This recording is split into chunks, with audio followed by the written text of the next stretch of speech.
नमस्कार, आपके साथ मैं हूं विद्यानाथ झा। दोपहर की नंबर 1 डिबेट में आपका स्वागत है। मौका त्योहारों का है तो देश भर में मुसलमानों को भड़काने का क्या नैरेटिव एक बार फिर से शुरू हो चुका है। पहले वक्फ कानून के खिलाफ जमकर भड़काऊ नैरेटिव गढ़े गए, तो अब कावड़ यात्रा को लेकर जारी गाइडलाइंस पर न सिर्फ सवाल उठाए जा रहे हैं, बल्कि ऐसे ऐसे बयान दिए जा रहे हैं जिससे मुसलमानों को भड़काने का दाव तो चला ही जा रहा है, साथ ही साथ सनातनियों की आस्था पर चोट पहुंचाने की कोशिश भी की जा रही है। कावड़ियों के गोश्त खाने की बात कहकर सनातनियों की भावनाओं पर प्रहार किया जा रहा है। यूपी से लेकर महाराष्ट्र और आंध्र प्रदेश तक में ऐसे ही दाव चले जा रहे हैं। तो क्या इसे एक संयोग माना जाए या प्रयोग? क्योंकि जिस साल बिहार में चुनाव है, यानी इसी साल बिहार में चुनाव है, उसके आगे बंगाल और यूपी का चुनाव है, तो क्या इसलिए नफरती एजेंडे की बिसात बिछाई जा रही है? पहले महाराष्ट्र के पनबड़ी और उसके बाद आंध्र प्रदेश के कर्नूल में ओवैसी ने वक्फ कानून के खिलाफ बयान दिया और कहा कि आरएसएस के पास उन मस्जिदों की लिस्ट है जिन्हें वो कब्जा करना चाहते हैं। तो वहीं यूपी में इंडियन यूनियन मुस्लिम लीग के नेता कौसर हयात खान ने भड़काऊ बयान दिया कि जो कांवड़ यात्रा में निकलेंगे वो तो हमसे भी ज्यादा गोश्त खाते हैं। मौलाना ने तो यहां तक धमकी दे दी कि जिस रोज बीजेपी की हुकूमत नहीं होगी तो एक भी हिंदू संगठन की हिम्मत नहीं होगी। तो क्या देश का माहौल बिगाड़ने की साजिश रची जा रही है? आज इसी पर डिबेट करेंगे, लेकिन सबसे पहले एक रिपोर्ट आपको दिखाते हैं।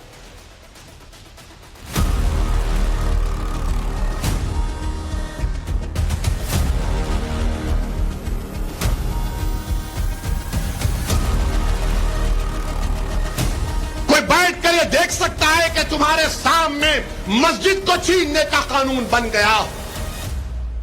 क्या कोई ये बर्दाश्त करेगा?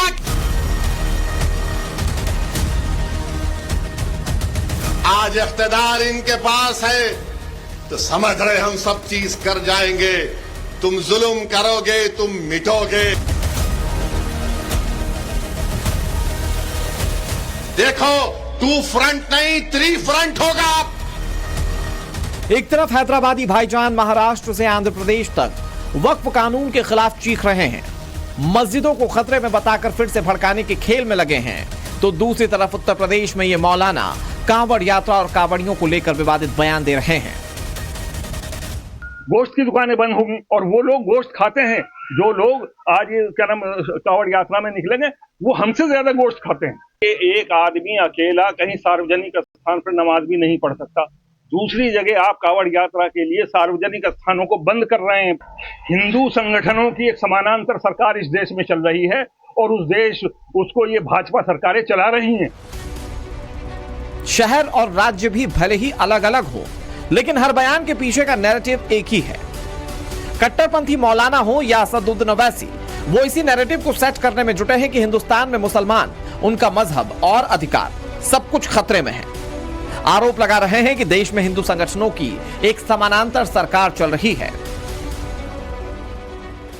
आरएसएस यही चाहती है कि इस मुल्क में उनके पास एक लिस्ट है उन मस्जिदों की, दरगाहों की, खानकाहों की, वो उसको हासिल करना चाहते हैं।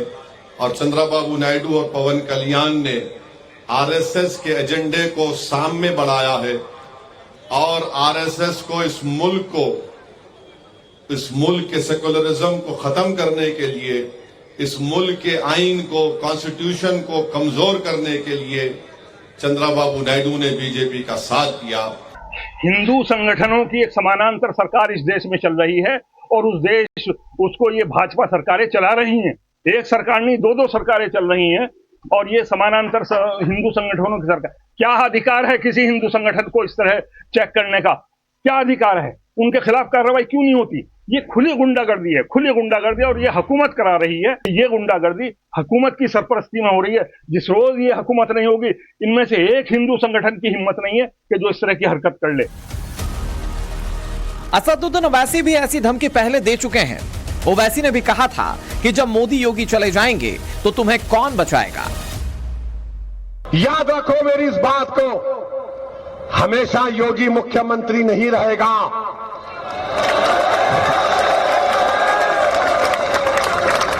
हमेशा मोदी प्रधानमंत्री नहीं रहेगा।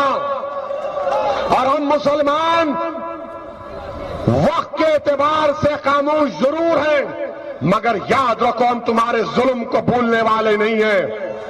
हम तुम्हारे जुल्म को याद रखेंगे। अल्लाह अपनी ताकत के जरिए तुमको निस्तो नाबूद करेगा इंशाअल्लाह ताला। और हम याद रखेंगे, हालात बदलेंगे। जब कौन बचाने आएगा तुमको? जब योगी अपने मठ में चले जाएंगे, मोदी पहाड़ों में चले जाएंगे, हो सकता है या कहीं पर जाकर रहेंगे।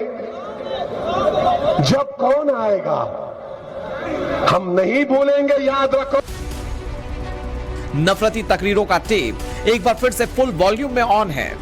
एक तरफ असदुद्दीन ओवैसी हैं जो वक्फ कानून को मुसलमानों के वजूद के लिए सबसे बड़ा खतरा बता रहे हैं, तो दूसरी तरफ इंडियन यूनियन मुस्लिम लीग के नेता कौसर हयात हैं जो कांवड़ यात्रा पर जारी योगी सरकार की नेम प्लेट वाली गाइडलाइन से इस कदर खफा हैं कि कांवड़ियों को लेकर बेहद ही आपत्तिजनक बात कह रहे हैं।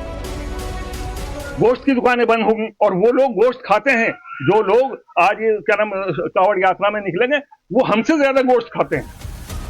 ये वही मौलाना है जो उत्तर प्रदेश की योगी सरकार पर मुस्लिम विरोधी अभियान चलाने का आरोप लगा रहे हैं, लेकिन सनातनियों की आस्था पर ये कैसे प्रहार कर रहे हैं, जरा ये भी देख लीजिए। गोश्त की दुकानें बंद होंगी और वो लोग गोश्त खाते हैं जो लोग आज क्या नाम कांवड़ यात्रा में निकलेंगे, वो हमसे ज्यादा गोश्त खाते हैं। कुछ दिन पहले कांवड़ यात्रा को लेकर जारी नेम प्लेट वाली गाइडलाइंस पर अखिलेश यादव का भी ऐसा ही बयान सामने आया था। हालांकि उन्होंने कांवड़ियों का नाम ना लेकर बीजेपी नेताओं का जिक्र किया था। और खुद खाते हैं बीजेपी वाले, उसका कुछ नहीं बोलोगे तुम? चलो ये बातें मत करो। बीजेपी वाले खुद खाते हैं, नॉन वेज मीट खाते हैं। और नहीं मानते आप कैमरा लेके जाइए, दुकानों पे कैमरा लगाइए, अगर बीजेपी वाला है उन्हें मीट मत दीजिए। और उत्तराखंड के तो सब लोग नॉनवेज खाते हैं, एक मिनट चाहिए। उत्तराखंड के तो सब लोग नॉनवेज खाते हैं, नहीं खाते क्या? और दूसरी बात नहीं बोलेंगे हम आप। विपक्षी पार्टियों के नेताओं के तुष्टीकरण की इस नीति पर बीजेपी लगातार हमले बोल रही है। बीजेपी ने विपक्षी पार्टियों पर संविधान को मौलवी स्क्रिप्ट में बदलने का आरोप लगाया और खुद को सेक्युलर कहने वाले समाजवादियों को नमाजवादी बीजेपी करार दे रही है। अपने आप को समाजवादी बताते हैं, उनका असली चेहरा अगर कुछ है तो वो नमाजवादी है। ये नमाजवादी बाबा साहब का संविधान नहीं चाहते हैं। ये नमाजवादी बाबा साहब के संविधान का सम्मान भी नहीं करते हैं। इनको तो चाहिए केवल शरिया कानून, इनको चाहिए हलाला। बीते करीब एक दशक से ऐसा ही नैरेटिव चलाया जा रहा है कि जब से मोदी सरकार देश में आई है, हिंदू मुसलमानों के बीच खाई गहरी हुई है। कहीं ऐसा तो नहीं कि माहौल बिगाड़ने का इल्जाम लगाकर कट्टरपंथी जमातें अपनी घुटी हुई सियासत की जमीन तैयार कर रही हैं। कहीं ऐसा तो नहीं कि वक्फ की संपत्ति हाथ से फिसलता देख कुछ कट्टरपंथी मौलानाओं ने अपनी खींच मिटाने के लिए जुमला उछाला है कि मुसलमानों की मजहबी पहचान और उनके अधिकार खतरे में है। लेकिन सरकार पर हमला बोलते बोलते ये कट्टरपंथी सनातनियों की आस्था पर जो प्रहार कर रहे हैं, उसमें कौन सी गंगा जमुनी तहजीब की मिसाल दिख रही है? ब्यूरो रिपोर्ट, टाइम्स नाउ, नव भारत।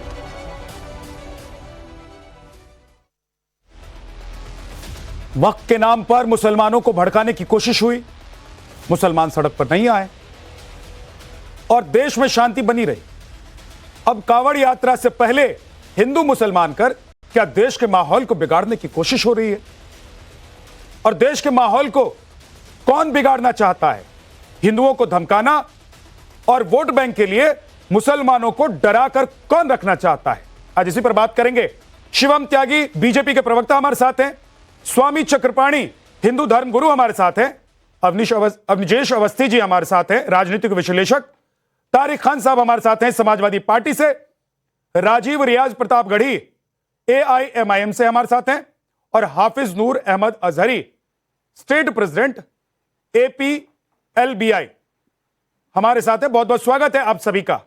राजीव भाई, क्यों डरा रहे मुसलमानों को आप लोग और क्यों भड़का रहे हैं? क्या आप लोग देश में शांति नहीं चाहते हैं? क्या आप लोग नहीं चाहते कि हिंदू मुसलमान और गंगा जमुनी तहजीब जो है वो देश में बनी रहे? विद्यानाथ झा भाई, ये बात आप सबको समझने की जरूरत है कि नफरत की राजनीति से फायदा कौन उठाता है। भारतीय जनता पार्टी दंगे करवा के पूरे देश में सरकारें बनाने का काम कर रही है। पिछले कुछ सालों में 825 मदरसे, 30 मस्जिदें और 25 मजारें यूपी में तोड़ दी गई हैं। एमपी में 112 मदरसे बंद कर दिए गए हैं। 1677 मदरसे को स्क्रूटनी चल रही है। दिल्ली में 1600 झुग्गियां जो मुसलमान बहुल थी, उसमें 99% मुसलमान उसमें निवास करते थे, आपने उनको तोड़ दिया। पूरे देश में जहां जहां भारतीय जनता पार्टी की सरकारें हैं वहां मुसलमानों के ऊपर जुल्म हो रहा है। और भारतीय जनता पार्टी भाई, आप कह रहे 99% दंगे करा के। मेरा सवाल यह है कि 99% पर अवैध कब्जा क्या मुसलमानों ने कर रखा था? इसका मतलब यह है, आप यह कह रहे हैं कि 99% जमीनों पर मुसलमानों ने अवैध तौर पर कब्जा कर रखा था, तो जो जमीन सरकार की है वो तो सरकार ले लेगी ना? नहीं,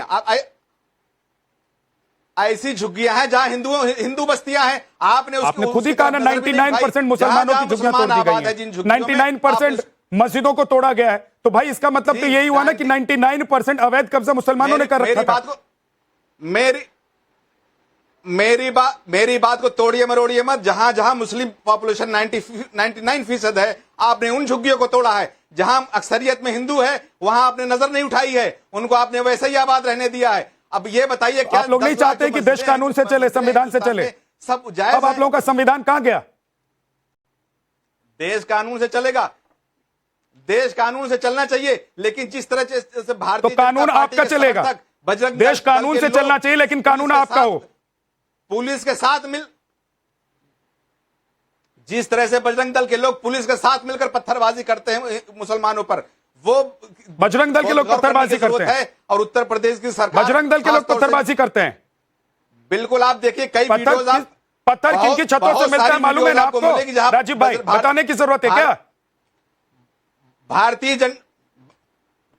भारतीय जनता पार्टी की जहां जहां सरकारें हैं, पुलिस के साथ मिलकर मतलब भड़काएंगे मुसलमानों को, तय कर लिया आप लोगों ने। पर आक्रमण कर रहे हैं आपको, और हिंदुओं को धमकी दे रहे हैं आप लोग भाई कि योगी मोदी नहीं रहेंगे तो क्या करोगे?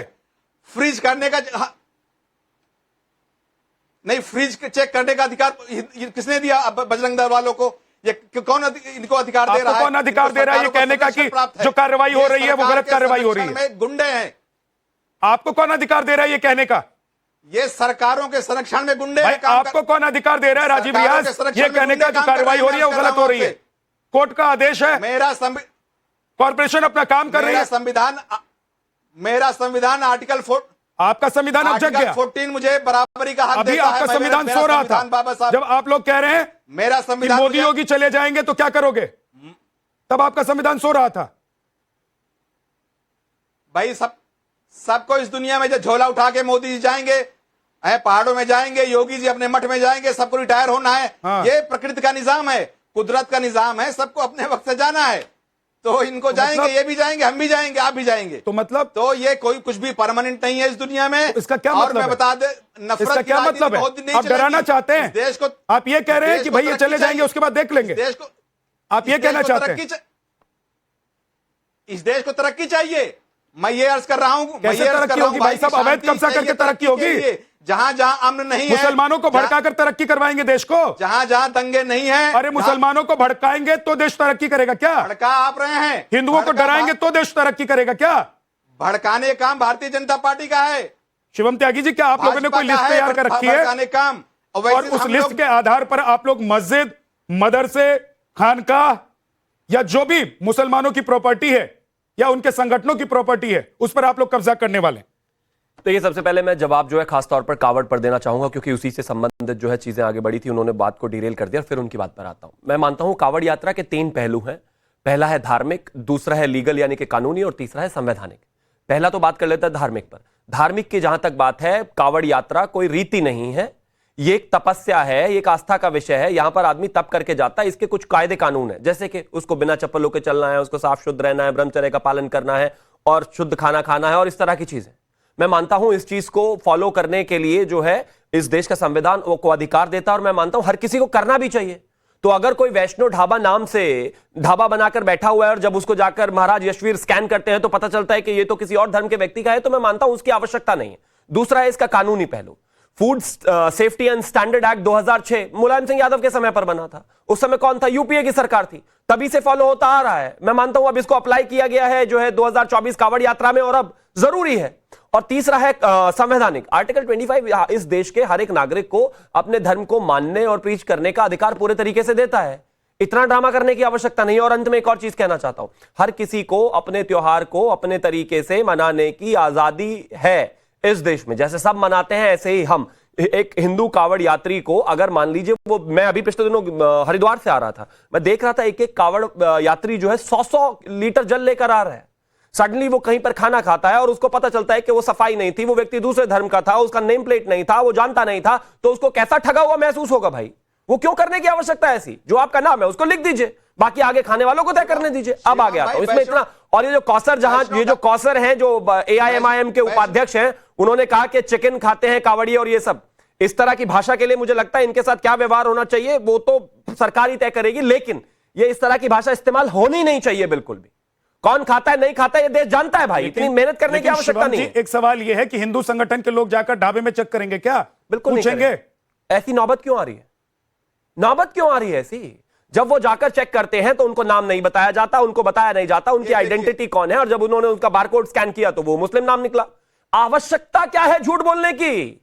मैं मानता हूं कि किसी को भी व्यक्ति को चेक करने की जरूरत नहीं है, लेकिन जिसको चेक करने की आवश्यकता पड़ रही है वो चेक करना क्यों जरूरी पड़ रहा है? आप पहले ही अपना नाम लिखवा दो भाई। मेरा नाम शिवम त्यागी है, मैं यहां पर लिख के शाहबाज खान लिखवा दूं टाइम्स में, तो आपको तो चेक करना पड़ेगा ना भाई इसका नाम क्या है। कोई जरूरत नहीं है झूठा नाम लिखने की।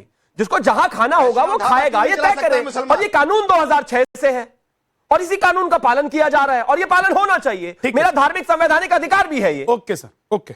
हाफिज नूर अहमद अजहरी, आपको लग रहा है कुछ गलत हो रहा है, मुसलमानों के साथ अन्याय हो रहा है?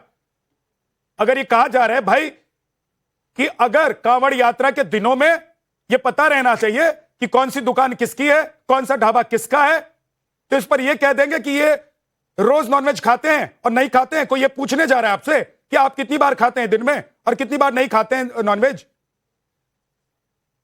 टेलीविजन की डिबेट्स के जरिए तकरीबन 2 सालों से ये मामला चल रहा है कि मुसलमान जो है वो कभी वैष्णो देवी के नाम से, कभी किसी और के नाम से दुकान अपनी रख देता है और मतलब नाम होता है उसका, है वो मुसलमान, नाम रखता है हिंदू समाज के जैसा। मैं इसका भी मैं खुद विरोधी हूँ कि अगर वो ऐसा कर रहा है, गलत कर रहा है, उस पर कार्रवाई हो रही है, उस पर भी ऐतराज नहीं। लेकिन मैं भाई आपसे पहले भी मैंने सवाल किया था, आज भी मैं आपसे पूछ रहा हूँ, ये भारतीय जनता पार्टी की प्रवक्ता अभी बाकायदा उन लोगों का पक्ष ले रहे थे जो मुसलमानों की दुकानों को चेक कर रहे थे या ढाबों को चेक कर रहे थे, उनका पक्ष ले रहे थे कि ठीक कर रहे हैं, मतलब कानून वो हाथ में ले रहे हैं, तो कोई ऐतराज नहीं होने। सुने मेरी बात, मैंने कहा ही नहीं ऐसा। मतलब सुने अल कबीर के बारे में कुछ कहोगे? मैं सुनूंगा लेकिन मैंने कहा नहीं ऐसा। अल कबीर के बारे में कहोगे आप? अनूर के बारे में कहोगे आप? अनूर और अल कबीर के नाम से जो बड़ी बड़ी फैक्ट्रियां चल रही है, जैसे आप विरोधी हैं, मैं भी विरोधी चल रहे हैं, डेटा है हमारे पास। मैं तो विरोधी हूँ। 78% लोग जो है वो गोश्त खाते हैं। अरे कह दिया विरोधी हूँ, लेकिन इसका मतलब ये नहीं है कि धार्मिक यात्राओं में खाते हैं।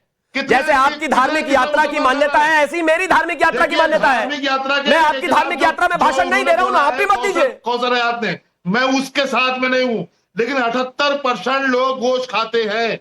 ये जो धार्मिक यात्राओं में खाते हैं, धार्मिक यात्राओं में खाते हैं, धार्मिक यात्राओं में खाते हैं, दुकानें धार्मिक यात्राओं में खाते हैं।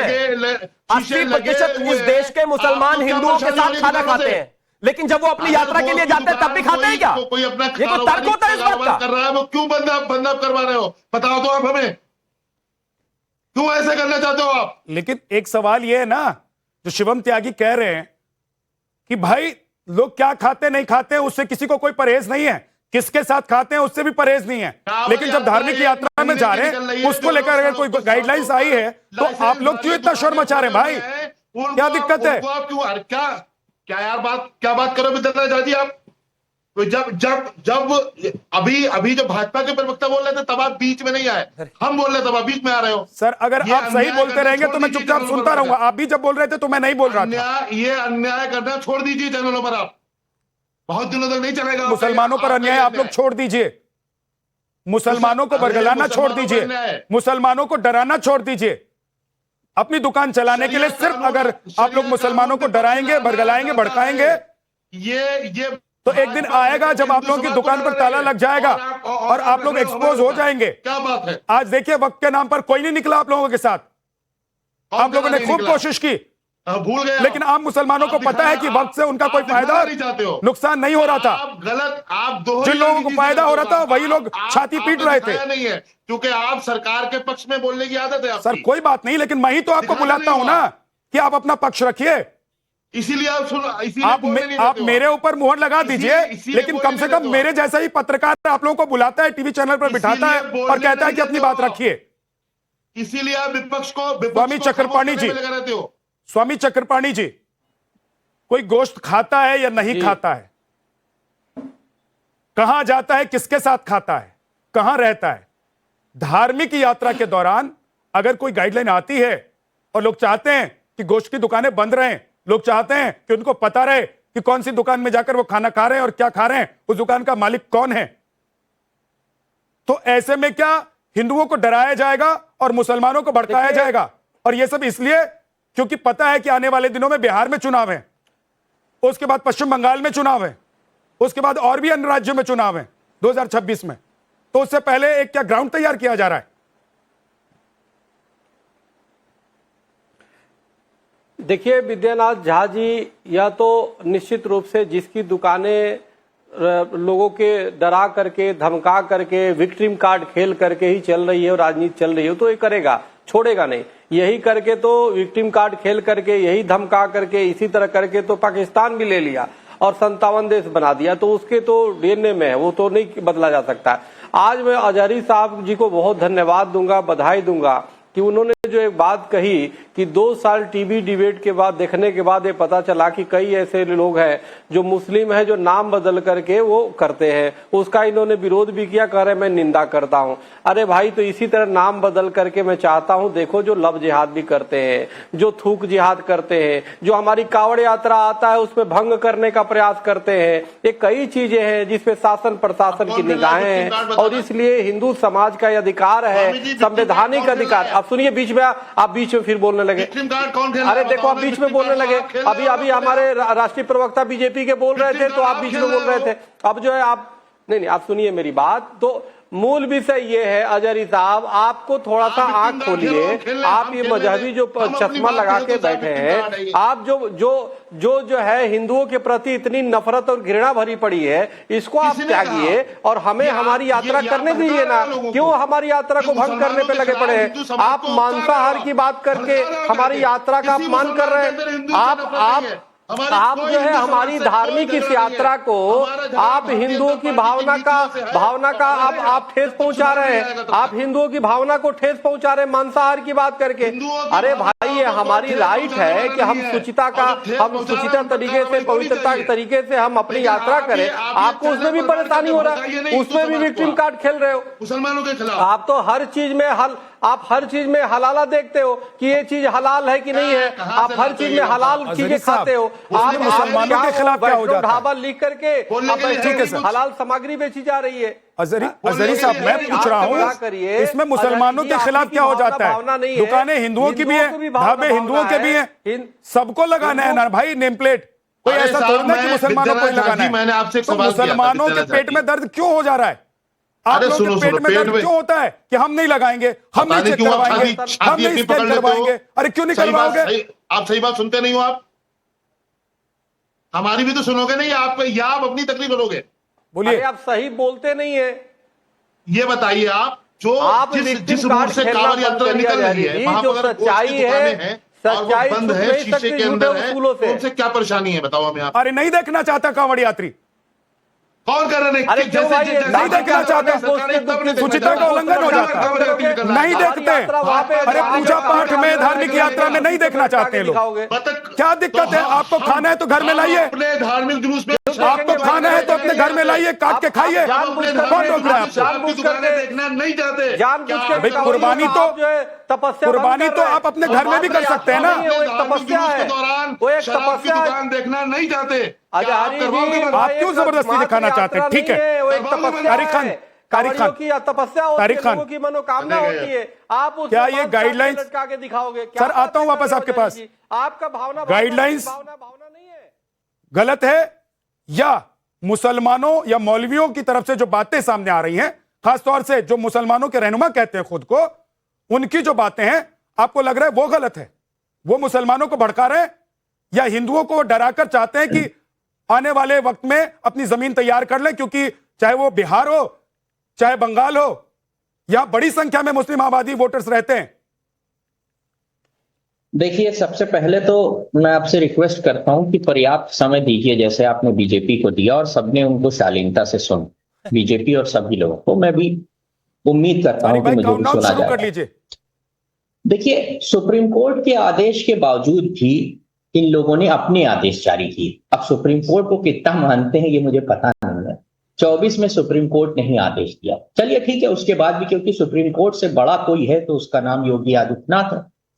अच्छा चलिए भाई, कि आपको चेक करना है, भाई पैंट उतार के चेक करेंगे, ये भी किसी आर्टिकल में या फंडामेंटल राइट के किसी आर्टिकल में होगा। फंडामेंटल राइट के आर्टिकल कहां से शुरू होते हैं, कहां खत्म होते हैं, कहीं लिखा होगा कि आप जाइए रेस्टोरेंट में, फिर लोगों की पैंट उतारिए, चेक करिए कि वो किस धर्म के हैं। और इस तरीके से पैंट उतार के कौन से लोग चेक करते हैं, ये भी जरा याद रखिएगा। ये तरीका बड़ा सही है, क्योंकि ये तो फंडामेंटल राइट है। जगह जगह लोग खड़े हो जाए, फिर ऐसे ही लोग चेक करने लगे सबको, भैया रुको रुको रुको, झा साहब रुकिए, आपकी पैंट उतारनी है, मुझे चेक करना है कि आप हिंदू हैं कि मुसलमान हैं। ऐसे ही जगह जगह पर लोग खड़े हो जाए, तमाम स्वामी हैं वो मौलाना लोग भी खड़े हो जाए, मैं दोनों तरफ के लिए कह रहा हूं, वो लोग भी ऐसे ही पैंट उतार उतार के चेक करें कि कौन हिंदू है कौन मुसलमान, और सभी धर्म के लोग पैंट उतार उतार के चेक करें। ये आर्टिकल है, फंडामेंटल राइट है ये, इसको आप कैसे रोकेंगे साहब? ये तो फंडामेंटल राइट है, पैंट उतारना, चेक करना, फिर ये जानना कि ये हिंदू है मुसलमान। इसको कैसे रोक सकते? ना आप रोक सकते हैं ना मैं। इसी तरीके से सुचिता बनाई जाएगी, क्योंकि ये फंडामेंटल राइट है। जगह जगह रोकिए, पैंट चेक करिए। भाई इन सब बातों से अगर वोट सेट हो रहा है तो करिए। दूसरी मेरी अपील है, जिन रूट से कांवड़ जाता है वहां से फिलहाल उस वक्त के लिए मुसलमानों से कहा जाए कि वो वहां से हट जाएं, क्योंकि टोटल बीजेपी का जो वोट सेट होता है वो बीच बीच में उनकी दुकानें जो है वहीं से होता है। अगर किसी का क्यूआर कोड है, कोई पढ़ा लिखा नहीं है, जाहिल है, उसने किसी और के नाम का क्यूआर कोड ले रखा है, वो उसका दोस्त हो सकता है, कोई हिंदू हो सकता है, उसका दोस्त कोई मुसलमान हो सकता है, रजिस्टर्ड किसके नाम पर है ये इंपॉर्टेंट है। इसलिए कह रहा हूं कि सरकार ने जो आदेश जारी किया कि उसमें नेम डिस्प्ले हो, इसके बजाय ये कहना चाहिए कि उस रूट से वो हट जाए, या स्वयं मुसलमानों को उस रूट से हट जाना चाहिए, क्योंकि कावड़ यात्रा बड़ी पवित्र यात्रा है, उसमें किसी तरीके का कोई भी डिस्टर्बेंस अगर मुसलमानों की तरफ से हो रहा है, लेकिन ये कर अगर कुछ लोगों का वोट सेट हो रहा है, उनको सुप्रीम कोर्ट की बात नहीं माननी है, नेम डिस्प्ले कराना है, और ये मौलिक अधिकार है, पैंट उतरवा के चेक करना है, तो भाई इन सब के लिए तो कोई जवाब है नहीं भाई। झा साहब शिवम, आप जवाब देना चाहते हैं? ठीक है तारिक जी, ओके, आप पैंट उतरवाने पर चले गए। यहां सिर्फ गोश्त की दुकान बंद करने की बात हो रही थी और ढाबे पर नेम प्लेट लगाने की बात हो रही थी, लेकिन आप पैंट उतरवा देना चाहते हैं।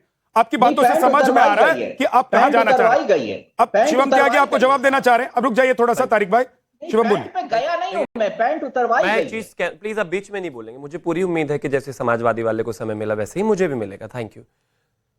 एक व्यक्ति है, दो लोग हैं जो लगातार एक जगह खड़े होकर जो है चेक कर रहे हैं कि यहां पर कौन चोर है कौन नहीं है, क्योंकि ऐसी स्थिति बन गई है। लगातार चेक कर रहे हैं। कुछ लोग वहां पर निकलते हुए पकड़े जाते हैं कि वही चोर है, कहते नहीं ये तो चोर की गलती थोड़ी ना है, जो पकड़ रहे हैं इनकी जिम्मेदारी ही नहीं है, ये ठीक बात है, लेकिन जरूरत क्यों पड़ रही है? अरे तारिक को तारिक रहने दो ना, तरुण बनने की क्या जरूरत है भाई? शिवम त्यागी शिवम ही है। अब तारिक जब तरुण बनकर ड्रामा करेगा तो माफ कीजिए, उसको चेक करना पड़ेगा। हां, मैं बिल्कुल मानता हूं कि उनको चेक करने की जिम्मेदारी कुछ और डिपार्टमेंट्स की है, परंतु जो बने बैठे हैं उनको भी देखने की आवश्यकता है। इनको ऐसा नहीं करना चाहिए। और एक और चीज मैं कहना चाहता हूं, यहां पर विषय बहुत साफ है। तब अब तारिक जी को बड़ी दिक्कत है भाई नाम लगवाने से, तो ठीक है, food safety and standard act वालों को बोल दो। 2006 में मुलायम सिंह यादव जी के समय में, यूपीए के समय में जो लाइसेंस का निस्तारीकरण हुआ था उसको बोल दो। 2011 में जो वो रिन्यूअल हुआ था उसको बोल दो। 2020 में जो रिन्यूअल हुआ था उसको बोल दो। ये तो आप ही के समय में हुआ था ना। किसी भी फूड जॉइंट से लेकर बड़े रेस्टोरेंट चलाने वाले व्यक्ति को एफएसएसएआई का लाइसेंस वहां पर लगाना अनिवार्य है, जिस पर उसका ओरिजिनल नाम और उसकी पहचान, व्हाट्सएप नंबर सब कुछ होना चाहिए। इसके साथ साथ हम कहते हैं कि धार्मिक यात्राओं में इस पर थोड़ा सा एक्स्ट्रा कॉशियस होने की आवश्यकता है। एग्जाम्पल, तारिक जो है आमतौर पर मेरे घर पर आकर खाना खाते हैं, खा सकते हैं, हिंदुओं के घर पर जरूर जाते होंगे, स्वागत है, नॉर्मल बात है। लेकिन जब वो अपनी धार्मिक यात्रा के लिए जाएंगे तो इनका कुछ कायदा, कुछ कानून होगा। जब हज के लिए जाएंगे या आएंगे या वहां पर रहेंगे या वहां पर रहने के लिए खाना लेकर जाएंगे, वो मेरे घर से नहीं लेके जाएंगे भाई। ये इनका अधिकार है, ये इनकी धार्मिक स्वतंत्रता है। आर्टिकल 25 के तहत इनको ये आजादी है और ये होनी भी चाहिए। तो लेकिन सिर्फ इन तक ही क्यों रहे? ये सिर्फ शाहबाज को ही धार्मिक स्वतंत्रता क्यों हो, शिवम को क्यों ना हो? भाई बहुत सीधी बात है, इसमें इतना रॉकेट साइंस नहीं है। हिंदू मुस्लिम कोई हिंदू मुस्लिम नहीं कर रहे हैं हम। ओके, अजय जी आप बोलना चाह रहे हैं, आप बोल लीजिए, उसके बाद तारिक आपके पास आऊंगा। विद्या जी, बात बड़ी साफ सी है कि ये आज से शायद 2-3 साल पहले से तो ऐसी बात नहीं थी, लेकिन सब लोगों ने देखा कि थूक लगा करके ढाबे में रोटियां बनाई जा रही हैं या ऐसे कोई काम हो रहे हैं। उसके बाद ये कहा, ये बात समाज में आई दिमाग में कि इस तरीके से जो कांवड़ की यात्रा है, जहां व्यक्ति बड़ी पवित्रता से एक कपड़े में नंगे पैर गंगा जल लेकर के अपने हरिद्वार से लेकर के अपने शिव मंदिर तक आता है, अगर उसको इस बात की सुविधा मिलनी चाहिए कि वो जहां खाना चाहे वहां खाए। अगर सिर्फ नाम प्लेट लगाना है ना, अगर वो गोश्त खाते हैं तो वो खा लेंगे, कहीं और जाकर के खा लेंगे। आप एक बात बताइए कि होली के दिन शराब की दुकान बंद रहती है, ड्राई डेज होते हैं ना, तमाम त्योहारों पर ड्राई डेज होते हैं। क्यों? आप कहिए कि भाई उस समय तो लोग बहुत ज्यादा पीते हैं, लोग पीने वालों को खुली मिलनी चाहिए, क्यों ड्राई डे हो जाता है, क्यों शराब की दुकान बंद हो जाती है? बात बड़ी साफ सी है। और मुझे एक बात समझ में नहीं आती कि अगर सनातन के या हिंदुओं के पक्ष में कोई बात है तो वो मुसलमानों के खिलाफ कैसे हो गई? ये बात मुझे समझ में नहीं आती। ओवैसी तो कह रहे हैं कि भाई आप लोगों ने लिस्ट बनाकर रखी है। नहीं, मस्जिद, मदरसे, दरगाह, कब्रिस्तान सब पर कब्जा करने वाले हैं, मुसलमानों के खिलाफ हैं। विद्या जी, और हिंदू संगठनों की सरकार चल रही है, बीजेपी उसे चला रही है। खिलाफ की बात वो होती है कि मैं यहाँ पूछना चाहूंगा कि अगर कोई मुसलमान कांवड़ यात्रा पर फूल बरसाता है तो उसकी पिटाई क्यों होती है? अगर कोई मुसलमान रामचरितमानस का पाठ करता है तो उसके घर पे जाकर तोड़फोड़ क्यों होती है? ये तमाम ये सब लोग जो गंगा जमनी तहजीब, तारिक खान और बाकी लोग कहते हैं ना, ये वास्तव में है नहीं। वास्तव में वो लोग हैं जो वास्तव में गांव में पड़ोस में रह रहे हैं, उनके अंदर है, लेकिन ये रहने नहीं देना चाहते। किसी हिंदू को किसी मुसलमान से खतरा नहीं है बिल्कुल भी खतरा। लेकिन ये तमाम लोग जो है ना, कि आप अब पैंट उतारने वाली बात कर दी, पैंट उतारना तो पहलगाम में हुआ था, पैंट उतारने की बात तो जहां जहां हुई वहां की बात करिए आप। और अगर एक व्यक्ति को और आपके धर्म के हिसाब से या किसी धर्म के हिसाब से उसको अगर हलाल का ठप्पा जरूरी होता है तो दूसरे हिंदू धर्म वाले को अपने उसके हिसाब से क्यों नहीं जरूरी कि वो तय करे कि ये सही पवित्रता से खाना बना है कि नहीं बना? और ये किस सिर पे है? सिर्फ खाने के ढाबों पे, बाकी चीजों की दुकानों पर तो नहीं है ना। खाने की दुकान पर भी, ढाबों में भी अगर व्यक्ति अपनी पसंद से, और जो लोग ये कह रहे हैं कि उनको हक नहीं है, इनको हक नहीं है, भैया मुझे अगर लगता है कि शिवम त्यागी बता रहे हैं कि ऐसा ऑलरेडी कानून है, तो सरकार ही कहती है और तमाम लोग कहते हैं कि कानून का पालन करने में हमारी सहयोग दीजिए। जो कानून का उल्लंघन कर रहे हैं उसके बारे में शिकायत कीजिए, उसके बारे में बात करिए, उनका उजागर करिए, तो कानून का पालन करने में तो सहायता कर रहे हैं ये लोग, और अपने आप कर लीजिए। और मुझे लगता है इसमें मुसलमान, आम मुसलमान, इससे कहीं कोई किसी तरीके से उसको कोई दिक्कत नहीं होती। आम मुसलमान तो पुष्प वर्षा करना चाहता है, लेकिन ये करने दें तब ना, ये करने नहीं देना चाहते। वास्तविकता ये है इस देश की। ओवैसी कह रहे हैं और बाकी जो मुस्लिम धर्मगुरु हैं या फिर जो नेता है मुसलमानों के, वो कह रहे हैं कि भाई आप बीजेपी के साथ मिलकर, यानी संघ बीजेपी के साथ मिलकर इस देश में मुसलमानों के खिलाफ और हिंदुओं के लिए एक सरकार चला रही है। इसीलिए आप लोग कभी कावड़ का जिक्र करते हैं, कभी कहते हैं कि भाई दुकानों पर आप बोर्ड लगा लीजिए, कभी कहते हैं कि भाई उन दुकानों को बंद कर दीजिए जहां पर गोश्त बिकते हैं। मुसलमानों को खाना है तो दुकानें खुली रहनी चाहिए। विद्या जी, ये तो राजनीतिक, हिंदुओं को नहीं खाना है तो अपना रास्ता बदल लें। ये राजनीतिक आरोप है ना, अपने एक खास समुदाय के वोट प्राप्त करने के लिए इस तरीके के बयान देना बड़ी सामान्य सी बात है। ये सिर्फ हिंदू मुस्लिम में नहीं करते, ये जातियों में भी करते हैं ये लोग। एक जाति को दूसरी जाति के खिलाफ, अगड़े को पिछड़े के खिलाफ, पिछड़े को अगड़े के खिलाफ, ओबीसी को दलित के खिलाफ, दलित को ओबीसी के खिलाफ, ये सब कर रहे हैं, ये सब लोग कर रहे हैं। बात यह है कि इस देश के आम व्यक्ति को इस बात से स्वीकार करना चाहिए कि हम इन सारे आरोपों में नहीं फंसेंगे और इस देश जो तरक्की के रास्ते पर चल रहा है, उस तरक्की के रास्ते पर चलना, कोई देश किसी एक व्यक्ति पे जब जाता है, आम नागरिक उसकी तरक्की का जिक्र किया गया। देखिए, पैंट उतारने का जिक्र किया गया, बताया गया ये पहलगाम में किया गया था। बिल्कुल, ये पहलगाम में किया गया था और यहां भी किया गया। समानांतर लोग हैं। कौन लोग हैं वो लोग, पहचानने की जरूरत है।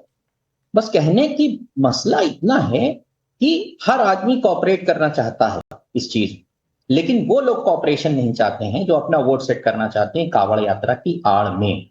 और सुप्रीम कोर्ट से अगर लोग बढ़े, ठीक है, सुप्रीम कोर्ट ने अपने आदेश में क्लियर कट कहा कि ये अनिवार्यता नहीं है, फिर भी यूपी सरकार ने कहा कि ये अनिवार्यता है। चलिए भाई, आपको चेक करना है, और ये सरकार की विफलता है सर।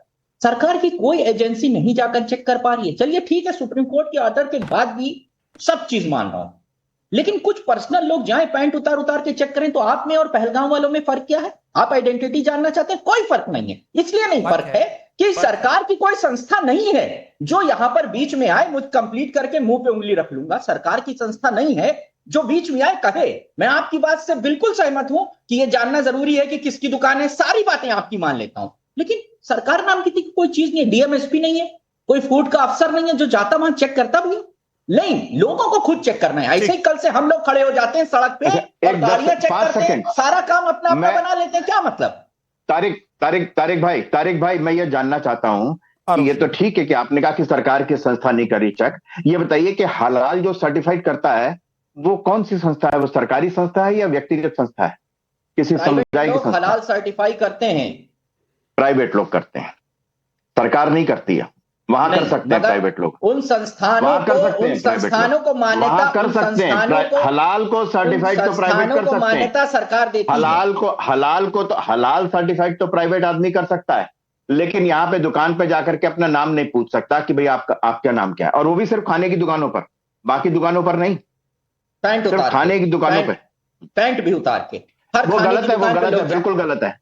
अगर ऐसी कोई घटना, अगर कोई ऐसी घटना हुई है तो बिल्कुल गलत हुई है। खाना खाने जाए, कहे भैया मैंने पैंट उतार, अगर कोई जस्टिफाई नहीं कर रहा है, जो गलत है वो गलत है, ये तो गलत है, जो गलत है वो गलत है।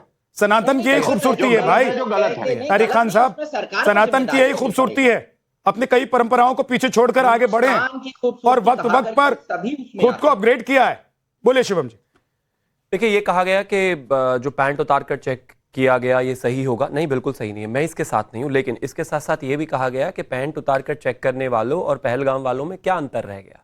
यानी कि कावड़ की यात्रा के दौरान जो आदमी है तो फराज, लेकिन वैष्णो ढाबा के नाम से ढाबा चला रहा था, उससे उसकी पहचान पूछी गई। जिन्होंने नहीं पूछनी चाहिए थी उन्होंने पूछी, डिपार्टमेंट्स को पूछनी चाहिए थी, लेकिन पहचान पूछी गई। जब नहीं बताया, आईडी नहीं दिखाई गई, तो उनको चेक किया गया। इनमें और आतंकवादियों में फर्क क्या है? आतंकवादियों ने पहचान पूछ पूछ कर उनको मौत के घाट उतार दिया, माथे में गोली मार मार के, जब वो हिंदू थे। ना यहां किसी को गोली मारी, ना मारनी चाहिए, ना पैंट उतारनी चाहिए, लेकिन ये तो है फर्क। और दूसरी बात यह भी है कि वहां आतंकवादियों को कोई धार्मिक कार्यक्रम नहीं चल रहा था। आतंकवादियों को जस्टिफाई मत करो, पहलगाम में गोली मारने वालों को जस्टिफिकेशन मत दो धर्म के आधार पर कि वो भी अपने ही है। मैं जस्टिफिकेशन नहीं दे रहा हूं यहां पैंट उतारने वालों को, मैं कह रहा हूं बिल्कुल गलत है वो, लेकिन यहां पर जो किया जा रहा है उसके पीछे भाई जो करने वाले हैं उनको भी तो समझ होनी चाहिए। मैं फिर से कह रहा हूं, अगर यहां पर तारिक है तो तारिक को तारिक बनकर बैठने से कौन रोक रहा है? यहां विंडो में मेरे साथ तारिक बैठे हुए ना, एक ही विंडो में स्वामी चक्रपाणी जी भी बैठे हैं और तारिक भी बैठे हुए, दोनों बैठे हैं, शांति से बैठे हैं, कोई दिक्कत नहीं है। और भी मुस्लिम लोग बैठे हैं, हिंदू भी बैठे हुए हैं। नाम बदलने की जरूरत थोड़ी ना यहां बैठकर बात करने के लिए, या कोई भी संस्थान चलाने के लिए, या कोई भी फूड जॉइंट चलाने के लिए। जो नाम है वो रखकर करिए, आगे बढ़िए। प्रॉब्लम उस नाम बदलने से है, रूट कॉज वो है बॉस। कौन चेक कर रहा है, नहीं कर रहा, चेक करने की तो स्थिति पैदा इसलिए हो रही है क्योंकि नाम बदला जा रहा है। नाम नहीं बदला जाएगा तो चेक नहीं करना पड़ेगा भाई, सबसे पहले लगा दो नाम। अगर कोई चीज कंट्रोवर्सी कर रही है, सबसे पहले नाम लगा दो। आप में मुझे एक चीज का जवाब नहीं मिला, आपकी धार्मिक यात्रा में शिवम त्यागी आपके साथ कुछ ऐसा व्यवहार करते जो नहीं होना चाहिए, बर्दाश्त करोगे क्या? गर्दन काट दोगे भाई आप? यहां पर कह रहे हैं कि नहीं ऐसा कर दिया, वैसा कर दिया, ये हो गया तो वो हो गया। नहीं, बहुत सीधी बात है, धार्मिक मान्यताएं इस देश में सब की है और सबसे ज्यादा धर्म इस देश में है, सबका सम्मान होना चाहिए, तो यह आपकी जिम्मेदारी है और मेरी कि मैं आपकी धार्मिक भावनाओं का और आप मेरी धार्मिक भावनाओं का सम्मान करें।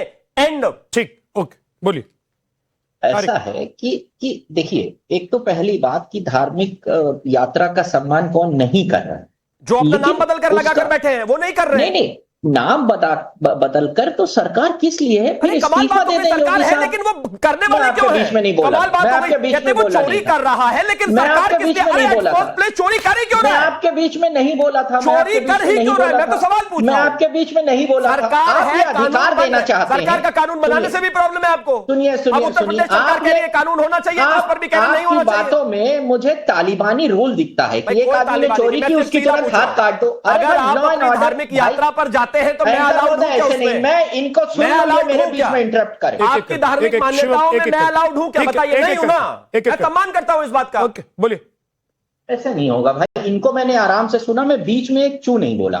चलिए, कोई सिस्टम है, कोई कानून है। अब मान लीजिए किसी ने चोरी की, तालिबान में उसका हाथ काट देते हैं, गर्दन काट देंगे, यही चलेगा क्या? कोई चेक करना है तो कोई सरकार का प्रतिनिधि आएगा, वो चेक करेगा कि हम चलो पैंट उतारने का भी अधिकार है, मगर सरकार के प्राइवेट लोग वो गलत है। नहीं, तरीके से प्रॉब्लम है आपको सिर्फ। नहीं, वो नाम बदलने वालों पे सुप्रीम कोर्ट, मेरे लिए सुप्रीम कोर्ट सही है। जो सुप्रीम कोर्ट अभी तो कह रहे थे कि नाम सही है, अभी तो कह रहे थे कि जो करने वाले हैं वो गलत है, अब कह रहे हैं सुप्रीम कोर्ट बिल्कुल सही है, सब ऊपर ही है। लेकिन मैं सिर्फ एक चीज कह रहा हूं, जो काम कुछ अन्य लोगों ने किया, अगर वो काम सरकार करती तो ठीक रहता। ऐसे नहीं हो सकता। ठीक है, एक बार आप कंप्लीट कर दीजिए, एक बार उनको कंप्लीट करने दीजिए, फिर आप जो बोलना चाहते हैं बोलिए। आप मजबूर कर रहे हैं, आप मजबूर कर रहे हैं। आपके बीच में तो मैं चू नहीं बोल रहा हूं। अरे आपकी पूरी बात कंप्लीट होने दे रहा हूं। अपनी बात बोलते हैं भाई, आप इंसान हैं। ठीक है, चू चाचू जो भी अपनी बात बोलिएगा, मैं चुप जाऊंगा। एंकर आपको टाइम देगा भाई, इसीलिए एंकर है।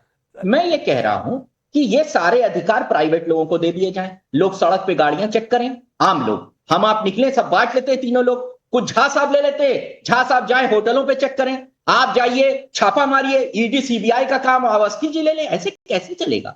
कुछ ऑर्गेनाइजेशंस हैं, डीएम है, एसपी है, प्रशासन है, शासन है, उनकी कुछ जिम्मेदारी है। आप प्राइवेट हाथों में ये दे रहे हैं कि लोग पैंट तारिक भाई, आप तालिबानी रूल लाना चाहते हैं। तारिक भाई, मैं एक सवाल आपसे पूछना चाहता हूं कि ये मान लिया कि भाई एजेंसियां हैं, कानून है, लेकिन अगर आप किसी को चोरी करते हुए देखेंगे तो आप उसको पकड़ेंगे कि बोलेंगे कि भैया रहने दो? जांच एजेंसी है, कानून है, पकड़ेंगे कि नहीं पकड़ेंगे? कोई आपके घर में अगर चोरी करने के लिए आएगा तो आप उसको पहले ये कहेंगे कि नहीं भैया ये मेरा काम नहीं है कि मैं तुझे चोरी से रोकूं? पकड़ लिया आपने, पकड़ लिया ना, और तो पकड़े जा रहे हैं तो चोर गलत है या पकड़ने वाला गलत है? नहीं, चलिए चोर को आपने गलत मान लिया, मगर चोर को आप पैंट उतार के पकड़ेंगे। अरे सर, मैं कह रहा हूं चोर अगर चोरी करने के लिए आया है, कैसे जस्टिफाई करेंगे? अरे चोर चोरी करने के लिए आया है तो हमको जैसे पकड़ना होगा वैसे पकड़ लेंगे ना। तो चोर को पकड़ के फिर हाथ भी काटेंगे आप, क्योंकि आप ही तालिबान है, आप ही कानून है, आप ही पुलिस है। आप चोर को सही जायज ठहरा रहे हैं, चोर गलत, आप ये कह रहे हैं कि चोर जायज है। सरकार की बात, प्रशासन ने ऑर्डर दे दिया, मैं ये कह रहा हूं कि चोर जायज है, चोर को पकड़ने वाला नाजायज है। सरकार ने ऑर्डर दे दिया कि हम इस चीज को, कोई भी शराब की दुकान बंद होंगी, गोश्त की दुकान नहीं होगी, तो उस पर सरकार की जिम्मेदारी है। 10 सेकंड शुभम, उसके बाद अवनीश जी बोलना चाहते हैं। आ रहा हूं मैं, आ रहा हूं अजहरी साहब आपके पास। यहाँ पर 3 नेता बैठे हुए हैं, एक है एआईएमएम के राजीव रियाज प्रतापगढ़ी, ये तो 4 लग रहे हैं खैर अकेले, लेकिन एक तो ये हो गए, दूसरा हो गए तारिक अहमद, तीसरा हो गए हमारे अहमद नूर अजहरी। मेरा तीनों से एक लाइन का एक ही सवाल है, सीधा जवाब दे दे। आप अपनी जब यात्रा में जाते हो, आप शिवम त्यागी द्वारा किया गया कोई भी काम बर्दाश्त कर लोगे क्या? मैं आपको पानी दूं, खाना दूं, आप उसको लेकर चले जाओगे क्या? बस सीधा सवाल है, हाँ या ना? बिल्कुल चले जाएंगे। हाँ, बिल्कुल नहीं, बिल्कुल नहीं। एंट्री नहीं है उस जगह पर भाई, एंट्री नहीं है उस जगह पर, लेके तो जब जाओगे, मेरी तो एंट्री नहीं है वहां। मुझसे जवाब लीजिए। अरे कमाल बात हो गई, मैं तो रास्ते की बात कर रहा हूँ, जहां रेस्टोरेंट्स हैं उस रास्ते पर, मेरी तो एंट्री नहीं है आपके रास्ते पर। अच्छा सवाल पूछा, आप सत्ता में हो, पावर में हो, आपकी कोई भी बात नहीं है, जवाब दे रहा हूं। आप कहोगे, आप अरे आप कुछ भी कहोगे, बता रहे हैं। हमारे हिंदू समाज जवाब तो लो। एक सवाल उन्होंने पूछा, उसका जवाब एक करके दे दीजिए। वक्त बहुत ज्यादा बचा नहीं है, अवनीश जी भी उंगली उठा रहे और चक्रपाणी जी भी उंगली उठा रहे। एक मैं अलाउड हूं क्या उस यात्रा में? भाई बोलिए। विद्या जी, आ रहा हूं अवनीश जी, आ रहा हूं आपके पास जी। मैं कर रहा हूं विद्यानाथ झा भाई, ये सारी समस्या जब भारतीय जनता पार्टी की सरकारें होती है वहीं पर क्यों होती है? कांवड़ के दौरान हर साल कांवड़ यात्रा के दौरान इस तरह के इश्यूज उठाए जाते हैं जानबूझकर भारतीय जनता पार्टी अपने वोटों को साधने के लिए, हिंदू मुस्लिम सेंटीमेंट्स को भड़काने के लिए। ये भारतीय जनता पार्टी की चाल है। और मैं अर्ज कर दूं आपसे पूछ रहे नेम प्लेट जो है जाएंगे, नेम प्लेट शिवम के यहाँ का बना हुआ खाना खाएंगे या नहीं खाएंगे? बोलिए जल्दी बोलिए। बिल्कुल बिल्कुल ये बात भी नहीं बिल्कुल बिल्कुल खाएंगे, बिल्कुल खाएंगे।